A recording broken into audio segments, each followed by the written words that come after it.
আসসালামু আলাইকুম। বিবিসি আন্তর্জাতিক নিউজে আপনাকে স্বাগতম। ইরান, ইসরায়েল, হিজবুল্লাহ, হামাস ভয়ানক যুদ্ধ চলছে, জানিয়ে দিব আমাদের হাতে আসা গুরুত্বপূর্ণ আপডেট। আন্তর্জাতিক সংবাদ। গাজার নির্মমতা, প্রায় 6 ইহুদি সেনা আত্মহত্যা এবং হাজার হাজার ইসরায়েলি সেনা মানসিক ট্রমায় ভুগছে। এজন্য প্রকৃতির প্রতিশোধ। গাজার 45,000 বেসামরিক মানুষকে হত্যার নির্মমতা স্বচক্ষে দেখার পরে এবার ইহুদিবাদী সেনারা যুদ্ধে যেতে অস্বীকার করছে। নিজেদের মধ্যেই সমস্যা বেঁধে গেছে। মহান আল্লাহ পাকের গজবে এবার মানসিক ট্রমায় ভুগছে হাজার হাজার ইহুদি নাগরিক এবং অধিকাংশই গাজা যুদ্ধে না যাওয়ার জন্য নিজেদের জীবনটাকেই বলি দিয়ে দিচ্ছে। মুসলমানদের সাথে লাগতে আসার ফল যে কখনোই ভালো হয় না, এবারে সেটা হারে হারে বুঝতে পারবে এই ইহুদিবাদী গোষ্ঠী। থাকছে এ নিয়ে বিশেষ প্রতিবেদন, আমাদের সাথেই থাকুন। জানিয়ে দিব নেতানিয়াহুকে গ্রেপ্তারে প্রস্তুত ইউরোপের 7টি দেশ। মিত্র থেকে খোদ ইউরোপের পরাশক্তির 7টি দেশ এবার নেতানিয়াহুকে গ্রেপ্তারের জন্য প্রস্তুত হয়ে গেছে। নেতানিয়াহুর কুকর্মের ফল এবার তাকে পেতে হবে। ধরা খেয়ে গেছেন এই ইহুদিবাদী কঠোর নেতা। এদিকে এবার পতনের মুখে ইউক্রেনের ফ্রন্টলাইন, বিজয়ের দিকে রাশিয়া। আরো জানিয়ে দিব শব্দের থেকেও দ্রুতগামী ক্ষেপণাস্ত্র প্রস্তুত আছে পুতিনের। ইউক্রেনকে যুদ্ধে হার মানতেই হবে। এবং সর্বশেষ জানিয়ে দিব তৃতীয় বিশ্বযুদ্ধ শুরু হলে কোন কোন দেশ নিরাপদে থাকবে তার একটি চাঞ্চল্যকর প্রতিবেদন প্রকাশ করেছে আন্তর্জাতিক বিশ্লেষক সংস্থা। জানিয়ে দিব সেই প্রতিবেদন এবং সংবাদ জুড়েই আজকে এই সকল বিষয়গুলো নিয়ে একটি গুরুত্বপূর্ণ আলোচনা থাকছে। তাই অনুরোধ থাকবে আমাদের ভিডিওটিতে একটি লাইক দিন এবং ভিডিওটি আপনার বন্ধুদের মাঝে ছড়িয়ে দিন। এছাড়াও আপনি যদি আমাদের চ্যানেলে নতুন হয়ে থাকেন তবে অবশ্যই চ্যানেলটি সাবস্ক্রাইব করে পাশে থাকা বেল আইকনটি বাজিয়ে দিন, যেন আমাদের দেওয়া সকল গুরুত্বপূর্ণ আপডেট সংবাদগুলো আপনি সবার আগে পেতে পারেন। গাজার নির্মমতা, ইসরায়েলি সেনাদের মানসিক ট্রমা, এ যেন প্রকৃতির কঠিন প্রতিশোধ। ফিলিস্তিনের গাজা উপত্যকায় ইসরায়েলি সেনাদের আক্রমণ, নিষ্ঠুরতা ও মানবতা বিরোধী অপরাধের 1 বছর পরেও যা ঘটেছে তা মানব ইতিহাসে এক অন্ধকার অধ্যায় হয়ে থাকবে। এদিকে গাজায় হাজার হাজার বেসামরিক মানুষ তাদের জীবন হারাচ্ছে। অন্যদিকে যুদ্ধের চাপের তলায় ইসরায়েলি সেনাদের মধ্যে ভয়ানক মানসিক সংকট তৈরি হয়েছে। ইসরায়েলি সেনারা গাজায় প্রতিদিনের বোমাবর্ষণ এবং আক্রমণ মানুষের জীবন কেড়ে নিচ্ছে, কিন্তু একদিন এই আক্রমণের প্রতিক্রিয়া ফিরে আসবে তা এই মুহূর্তে শুরু হয়েছে। মানসিক ট্রমায় এখন আত্মহত্যা করছেন ইসরায়েলি সেনারা এবং নিজেদের জীবনকে শেষ করে দিচ্ছে। এদিকে গাজায় ইসরায়েলি সেনাদের হামলায় নিহতের সংখ্যা 44,000 ছাড়িয়েছে। বৃহস্পতিবার এক বিবৃতিতে এই তথ্য জানিয়েছে গাজার স্বাস্থ্য মন্ত্রণালয়। জাতিসংঘের হিসাব অনুযায়ী এই আক্রমণ শুধু শারীরিক মৃত্যুই ঘটাচ্ছে না, বরং মানুষের মানসিক স্বাস্থ্যেরও ভয়ানক ক্ষতি করছে। শহরের প্রতিটি কোণে ধ্বংসস্তূপ, মৃতদেহ, ধ্বংস হয়ে যাওয়া বাড়িঘর এবং ছোট শিশুর কাঁধে চাপা পড়া বস্ত্র সবকিছুই গাজার মানুষের অমানবিক পরিস্থিতি বর্ণনা করছে। ইসরায়েলের কাছে গাজার জনজীবন, মানবতা কিংবা ন্যায় বিচারের কোনোই মূল্য নেই। গাজার অবস্থা যখন আরো শোচনীয় হচ্ছে তখন ইসরায়েলি বাহিনীতে অস্বাভাবিক ঘটনা ঘটছে। সাম্প্রতিক মাসগুলোতে অন্তত 6 ইসরায়েলি সেনা আত্মহত্যা করেছেন। খবর আল জাজিরার। যুদ্ধের তীব্র মানসিক চাপ, নিহত সহযোদ্ধাদের স্মৃতি, অপরাধবোধ সব মিলিয়ে তারা যেন মানসিকভাবে ভেঙে পড়েছেন। সেনাবাহিনীর 1/3 সেনা পোস্ট ট্রমাটিক স্ট্রেস ডিসঅর্ডারে এমন একটি রোগে ভুগছে। যুদ্ধের বিভীষিকা তাদের মানসিক স্বাস্থ্যকে মারাত্মকভাবে আঘাত করছে। এদিকে গাজার এই 1 বছরের যুদ্ধে শুধু গাজার মানুষের জন্যই কষ্টকর নয়, এটি ইসরায়েলি বাহিনীর জন্য মানসিক বিপর্যয়ের কারণ হয়ে দাঁড়িয়েছে। শারীরিক মৃত্যু যেন হতে পারে, তেমনি মানসিক মৃত্যু একটি প্রজন্মের ভিতরে উকি দিচ্ছে আত্মহত্যার মতো ভয়াবহ পরিণতি। গাজার উপরে আক্রমণের দীর্ঘ সময় ইসরায়েলি বাহিনীর মধ্যে তৈরি করছে গভীর মানসিক ট্রমা। এই পরিস্থিতি প্রকৃতির প্রতিশোধ ভয়াবহ রূপ হতে পারে, যেখানে সহিংসতা শুধু এক পক্ষকেই নয়, পুরো মানব জাতিকে আঘাত করছে। গাজার এই দুঃখ ও ইসরায়েলি বাহিনীর মানসিক সংকট একে অপরের মধ্যে প্রতিফলিত হচ্ছে। শারীরিক মৃত্যুর পাশাপাশি মানসিক বিপর্যয় যুদ্ধের ফলস্বরূপ হয়ে দাঁড়িয়েছে।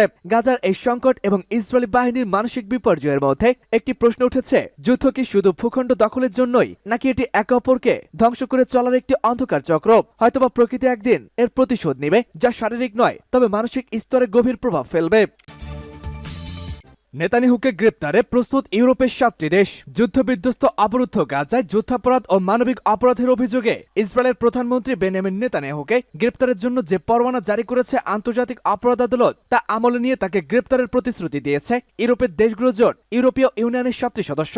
এই সদস্য রাষ্ট্রগুলো হল নেদারল্যান্ড, সুইজারল্যান্ড, আয়ারল্যান্ড, ইতালি, সুইডেন, বেলজিয়াম ও নরওয়ে। গত মে মাসে নেতানিয়াহু গ্যালন্ট এবং গাজা উপত্যকা নিয়ন্ত্রণকারী গোষ্ঠী হামাসের সামরিক শাখার প্রধান মোহাম্মদ দেইফ, হামাসের তৎকালীন প্রধান ইসমাইল ইসরায়েল হানিয়া ও গাজার হামাস প্রধান ইয়াহিয়া সিনওয়ারের বিরুদ্ধে গ্রেপ্তারি পরোয়ানা জারির আবেদন করেছেন আইসিসির কৌশলী করিম খান। তার সেই আবেদনের সাড়া দিয়ে বৃহস্পতিবার নেতানিয়াহু, গ্যালান্ট ও মোহাম্মদ দেইফের বিরুদ্ধে গ্রেপ্তারি পরোয়ানা জারি করেছে নেদারল্যান্ডসের হেগ শহরে অবস্থিত আন্তর্জাতিক আদালত। হানিয়া এবং সিনওয়ারের মধ্যে নিহত হওয়া তাদেরকে এই তালিকা থেকে বাদ দেওয়া হয়েছে। এদিকে আইসিসি এই পরোয়ানা জারি পশ্চিমা বিশ্বে মিশ্র প্রতিক্রিয়া সৃষ্টি করেছে। কয়েকটি রাষ্ট্র জানিয়েছে যে তারা আদালতের পরোয়ানা মেনে নিয়ে নেতানিয়াহুকে গ্রেপ্তারের জন্য প্রস্তুত। অনেকে আবার নেতানিয়াহুর প্রতি সমর্থনও জানিয়েছেন। বৃহস্পতিবার পরোয়ানা জারির পর ইতালির প্রতিরক্ষা মন্ত্রী কুরেদো সন্তেনস এক সাক্ষাৎকারে বলেন, আমি মনে করি নেতানিয়াহু এবং গ্যালান্টের সঙ্গে হামাসের সামরিক শাখার প্রধানকে এক লেভেলে বিচার করা আইসিসির একটি চরম ভুল। তবে এই পরোয়ানা প্রত্যাহার কিংবা অকার্যকর হওয়ার আগেই নেতানিয়াহু কিংবা গ্যালান্ট যদি ইতালি সফরে আসেন তাহলে বাধ্য হয়ে তাকে গ্রেপ্তার করতে হবে আমাদের। এটা কোনো রাজনৈতিক সিদ্ধান্ত নয়। ইতালি আন্তর্জাতিক অপরাধ আদালত গঠন সংক্রান্ত চুক্তি স্বাক্ষরকারী একটি দেশ। তাই আইসিসির যে কোনো পদক্ষেপ, যে কোনো সিদ্ধান্ত আমরা মেনে নিতে বাধ্য। নেদারল্যান্ডসের পররাষ্ট্রমন্ত্রী ক্যাসপার ভেল্টক্যাপ গতকাল দেশটির পার্লামেন্টে দেওয়া এক বক্তৃতায় বলেছেন যে সরকার আইসিসির নির্দেশ মেনে চলে এবং যাদের উপরে পরোয়ানা জারি হয়েছে তাদের সঙ্গে গুরুত্বপূর্ণ নয় এমন যাবতীয় যোগাযোগ বন্ধ করার প্রতিশ্রুতিবদ্ধ। ফ্রান্সের পররাষ্ট্র মন্ত্রণালয়ের মুখপাত্র ক্রিস্টোফি লোমেনি আইসিসির এই গ্রেপ্তারি পরোয়ানাকে জটিল আইনি ইস্যু বলেও মন্তব্য করেছেন। তবে নেতানিয়াহু ফ্রান্স সফরে এলে তাকে গ্রেপ্তার করা হবে কিনা সে ব্যাপারে কোনো মন্তব্য করেনি তিনি। পতনের মুখে ইউক্রেনের ফ্রন্টলাইন। ইউক্রেনের ফ্রন্টলাইন পতনের ঝুঁকিতে রয়েছে কারণ রাশিয়ান বাহিনী গ্রামের পর গ্রাম দখল করেছে। বিশ্লেষকরা সতর্ক করেছেন, প্রায় 3 বছরের লড়াই ক্লান্ত কিয়েভের সেনারা সংখ্যায় অনেক কমে গেছে এবং সরঞ্জামের অভাবেও ভুগছে। এর সঙ্গে গত গ্রীষ্মে রাশিয়ার কুরস্ক অঞ্চলে তাদের সাহসী অনুপ্রবেশের কারণে ইউক্রেনের কিছু অভিজাত সৈন্য এখনো সীমান্তের উপরে আটকে পড়েছে এবং ফ্রন্টলাইনের দুর্বল জায়গাগুলোতে তারা সাহায্য করতে অক্ষম। রাশিয়ার প্রতিরক্ষা মন্ত্রী বলেছেন, মস্কো বাহিনী পূর্ব ইউক্রেনে তাদের অগ্রযাত্রাকে ত্বরান্বিত করছে। এটি এমন এক সময় ঘটল যখন প্রেসিডেন্ট ভ্লাদিমির পুতিন পশ্চিমাদেরকে সতর্ক করেছেন যে তিনি রাশিয়ার আভ্যন্তরীণ লক্ষ্যবস্তুতে হামলা চালাতে ইউক্রেনের দ্বারা ব্যবহৃত অস্ত্র সরবরাহ দেশগুলির আঘাত করতে পারেন। গত আগস্টে ট্যাঙ্ক ও অন্যান্য সাজোযান দ্বারা সমর্থিত ইউক্রেনীয় বাহিনী সীমান্ত পেরিয়ে রাশিয়ার কুরস্কে একটি সাহসী অনুপ্রবেশ শুরু করেছে। এটি এমন এক সময় এসেছে যখন প্রেসিডেন্ট ভ্লাদিমির পুতিন পশ্চিমাদেরকে সতর্ক করেছেন যে তিনি রাশিয়ার আভ্যন্তরীণ লক্ষ্যবস্তুতে হামলা চালাতে ইউক্রেন দ্বারা ব্যবহার করা অস্ত্র সরবরাহকারী দেশগুলোতে আক্রমণ চালাতে পারেন। গত আগস্টে ট্যাঙ্ক এবং অন্যান্য সাজোযান দ্বারা সমর্থিত ইউক্রেনীয় বাহিনী সীমান্ত পেরিয়ে রাশিয়ার কুরস্কে একটি সাহসী অনুপ্রবেশ শুরু করেছিল। ইউক্রেনের কিছু সেরা প্রশিক্ষিত এবং সর্বোত্তম সজ্জিত ইউনিট কুরস্কে যুদ্ধ করছে।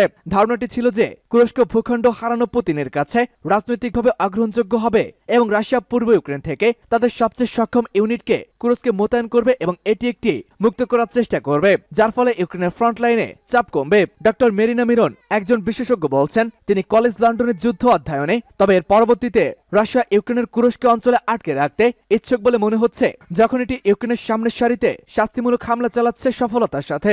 মস্কোর বাহিনী গত 2 মাসে মার্চে 2022 থেকে তাদের দ্রুততম হারে অগ্রসর হচ্ছে। ওপেন সোর্স ডেটা অনুসারে গ্রামের পর গ্রাম দখল করে ঝুঁকি হল ডনবাস বরাবর ফ্রন্টলাইন ভেঙে পড়বে। ডক্টর মিরন বলেছেন, অনেক দ্রুত সম্ভবত এই কুরস্ক অপারেশনের কারণেই ঘটেছে। তিনি বলেন, ইউক্রেনের কুরস্কে কি ঘটেছে তা নিয়ে কম চিন্তা করা উচিত এবং টেরেটস্কো শহর ও পোক্রোভস্ক শহরটি এদিকে রাশিয়ার অগ্রগতি সম্পর্কে আরো বেশি চিন্তা করা উচিত। এগুলি ইউক্রেনের সশস্ত্র বাহিনীর জন্য অত্যন্ত গুরুত্বপূর্ণ লজিস্টিক হাব এবং প্রতিরক্ষা ফাঁড়ি এবং সেগুলো হারালে ইউক্রেনকে ক্রোমোতস্ক ও স্লোভিয়ানস্কের মতো শহরে এগিয়ে যাওয়ার সুবিধা দিবে। পোক্রোভস্ক ইউক্রেনের ইস্পাত শিল্পের জন্য কোকিং কয়লার একমাত্র উৎস। পুতিনের সামরিক বাহিনীর জন্য এটি একটি প্রধান উদ্দেশ্য ছিল। কিছু প্রতিবেদনে বলা হয়েছে যে রাশিয়ান সৈন্যরা যখন শহর থেকে 6 মাইলেরও কম অবস্থান করছে, শুক্রবার রাশিয়ার প্রতিরক্ষা মন্ত্রণালয় বলেছে যে তাদের বাহিনী পোক্রোভস্কের কাছে নাভাদিভকা গ্রামকে দখল করেছে। রাশিয়ান মিডিয়া অনুসারে এবং মার্কিন যুক্তরাষ্ট্র অবশেষে রাশিয়ার অভ্যন্তরে লক্ষ্যবস্তুতে আঘাত করার জন্য পশ্চিমা ক্ষেপণাস্ত্র ব্যবহার করে ইউক্রেনের উপরে নিষেধাজ্ঞা তুলে নিয়েছে। কিয়েভের বাহিনী বড় সমস্যার মুখোমুখি। যুক্তরাজ্যের প্রতিরক্ষা সচিব জন হিলি বৃহস্পতিবার সতর্ক করে বলেছিলেন যে ইউক্রেনের ফ্রন্টলাইন পূর্ণমাত্র রাশিয়ার আক্রমণের প্রথম দিন থেকে যে কোনো সময়ের চেয়ে এখন কম স্থিতিশীল। গোয়েন্দারা পরামর্শ দিচ্ছে ইউক্রেন কেবল প্রয়োজনীয় সরঞ্জাম নয়, জনবলেও তীব্র ঘাটতি রয়েছে। সূত্র স্কাই নিউজ।